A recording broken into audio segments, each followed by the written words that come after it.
Survey జన సుఖినో భవంతు.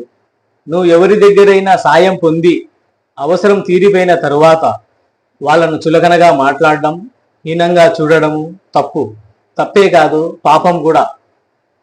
ఎందుకంటే సాయం పొందిన వానికి నీకే ఎంత బాధ ఉంటే సాయం చేసిన వాళ్ళకి ఎంత బాధ ఉంటుంది. మీరు చేసే పని వల్ల ఇంకొకరికి సాయం చేయాలనే ఆలోచించాల్సిన పరిస్థితి వస్తుంది. అంతెందుకు, మీకే జీవితంలో ఒకసారి నా అవసరం పడుతుంది. మనిషికి జీవితం అంతా అవసరం పడుతుంది.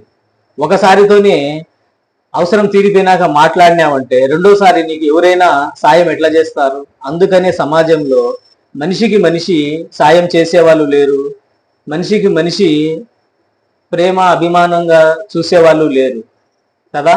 అదెంత మనం చేసుకునే ప్రవర్తన వల్లనే. మానవత్వంతో ఆలోచించండి, మనుషుల్లాగా బ్రతకండి.